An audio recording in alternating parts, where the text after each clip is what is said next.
I'm going to mention a couple more things on some sources that I've seen in defense of the Irish chattel slavery claim. One of those is going to be a gentleman named Jack Doonigan, who has listed this post of his on his personal WordPress site. Now, in Jack Doonigan's bio, he is asserted that he has training in leadership development, charity work, business development, a little bit of work in religious matters as well. So he calls himself an executive and personal coach, as well as an author, because apparently he's written some books, 3 of them. And those books that he wrote, none of them are history books. None of them deal with his Irish heritage, which he makes a mention of in his post here, that he's allegedly went in search of. There's no historical background here that I'm seeing. There's no mention of who he studied with, who he consulted, any of that. And again, with everything that I'm supplying here, information-wise, I am relying on those who are experts in history. And whenever I make claims in defense of or in rebuttal of anything that I'm saying here, rest assured I have contacted historians, asked questions, gotten replies, and formed an educated conclusion from that. Okay, so I just want that to be clear.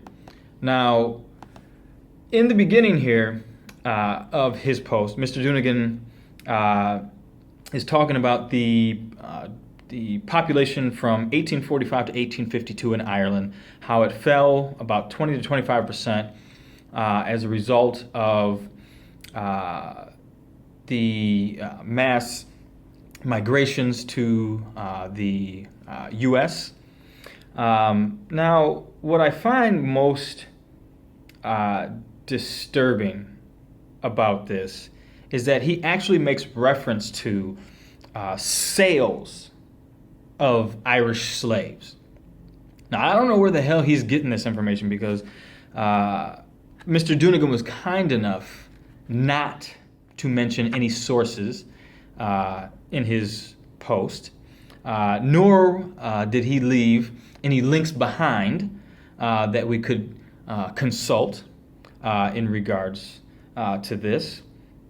But again, like Ms. Burnett, he too mentions the 1637 census of Montserrat, but again, no link to where I can verify that this census actually took place, number one, and number two, that there were actually Irish slaves on it.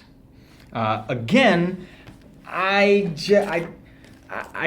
not finding any evidence in things like this here, in books like that, or in books like this, where you have slave autobiographies written by the slaves themselves. That's what an autobiography is, okay? Who have visited Montserrat and other colonies of the colonial powers and have never seen or reported or recorded anything to prove that there were Irish chattel slaves. Because if these people were made chattel slaves, there would be a record of them. You cannot tell me that out of all of these slaves, Africans, that we had in the U.S. and throughout the colonial powers colonies, that not one of them would have written about an Irish chattel slave. Okay? Because all they would have seen looking around them is a sea of black faces. That's it. And if you would have seen a single European face, a single white face, as a chattel slave next to you, you'd be the talk of the fucking town, man. Are you kidding me? Are you kidding me? That would be the talk of the damn town. People would be writing that. Those slaves who did know how to read and write. Logically, I can come to no other conclusion than to believe that someone would have written this down. Someone would have written this down. There's just no other logical conclusion. I'm sorry. Okay? But he goes on to talk about, now he does mention also the little over 1.4 million in population in Ireland being dwindled down. He does mention that. And again, that is one of those things that I can corroborate through other sources, that the population did drop. Okay, however, Mr. Donegan, like others, are conflating events. Okay? So they're mashing together what happened when Oliver Cromwell, went into Ireland, okay, and began conquering it. And he's also conflating the event of the famine and the number of Irish that died off as a result of that. So once again, we have people conflating the issues and essentially, and I'm sorry, Mr. Donegan, to say this, but he doesn't know what the hell he's talking about, okay? He's got his shit crossed. Also, he mentions in his post that Cromwell's invasion of Ireland was a Holocaust, an Irish Holocaust, okay? Which, if you want to argue that, fine.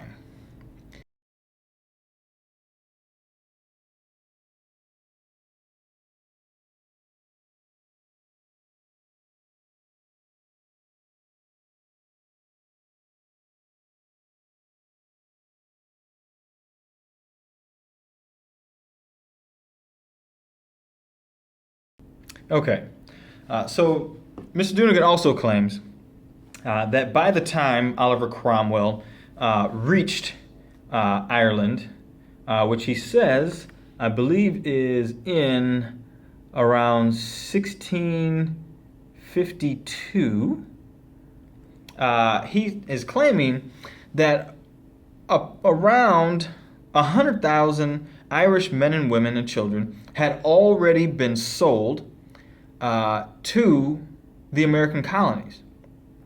Now, whenever there were the sale of slaves going on, whether it be at the ports or on the auction block, okay, bills of sale were administered in many cases, okay? And again, if you got 100,000 of these people that are being sold, okay, and he's using the same number when it comes to Irish children being taken away from their parents and sold.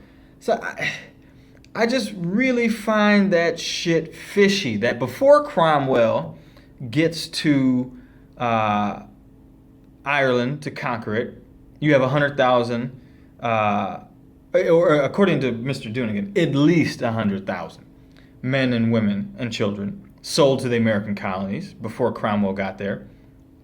And then in 1652, when Cromwell finally got there and started the Irish Holocaust, as he calls it, he is saying that more than 100,000 Irish children had been taken from their parents, because they were Catholic, and sold as slaves to planters in the U.S. colonies. Now, as I've already said, if things like that did happen, which they may have, but there's no evidence that it did. Show me the proof. But these numbers that he's throwing around, they don't jive, because I can't corroborate any of this shit. I can't corroborate any of this. So then he also claims that after 1625, that the term indentured means slavery. So he goes on to say that the British planters, okay, in the British colonies, would breed the Irish women there with African men to produce mulatto slaves. And then then he goes on to say that it was outlawed in 1681 because it cut into the profits of slave traders.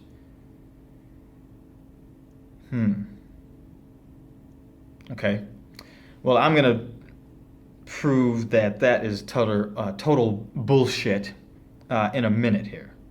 But just a lot of the things that he says in here are just completely inflammatory and just sensationalist garbage. Just that's all it is. I mean, the authors like himself and the gentleman who wrote To Hell or Barbados, Sean O'Callaghan was the author of that book. They use these buzzwords like white slave and yellow slave and things like that that just are completely untrue. But all it does is get everybody's emotions stirred up and shit, and then all of a sudden we turn into fucking idiots and we forget to read books and verify facts. It's just unreal how he goes on and on and on with this. So that's all I'm going to go over for Mr. Doonigan here, because again, I can't confirm anything that he's talking about here. Nothing. And I wish there was something that I could have gone off on as far as a link or a source to possibly learn something new. But again, like most of these people, they're self-proclaimed authors, self-proclaimed historians, self-published. You know, there's little to no credibility to what they are writing here. And I'm sorry, but I just there's no validity to what he's saying. Now, there's another website we have here, which is the dailykos.com, and it talks about how, again, and this person's doing the same thing, where he's using a lot of these buzzwords and shit, you know, and just like genocide. He throws genocide around a bunch. He uses the term, again, white slave again. Confusing the terms of indentured servant and slave. He even makes a claim that the Irish were used as a more numerous source of slaves than the Africans themselves. So he's actually making the claim, the author of this site, that the Irish were used as slaves more than Africans. I don't even know what the hell to say to that, because that is so much bullshit. I don't have a shovel big enough to move it, man. Seriously. I don't understand where he gets this nonsense from. But hell, he wrote it. He wrote the hell out of it. And again, there are people who in the comment section are thanking this guy for writing this stuff. And I didn't know anything about it. And just, what the fuck, man? Are you serious? Like, you guys don't question that there's no links to where he got this nonsense from? You don't, seriously, half the shit that he says in here doesn't even jive with the bullshit they teach you in the history books. Even the history books that are full of shit doesn't jive with what he's saying. And then the actual factual stuff, the actual research, the proof, the evidence really does not jive with what the hell this dude is saying. So, I mean, damn, man. Where the hell do you people who are in support of this nonsense getting this garbage from? Please. I mean, seriously. I understand that what is truth today can be a falsehood tomorrow, okay? But so long as the evidence and documentation that I have is in support of this claim being nothing more than a myth, it will remain as such, and it should remain as such until there is proof otherwise. If you can prove it, I'll recant everything I'm saying and apologize. Prove it.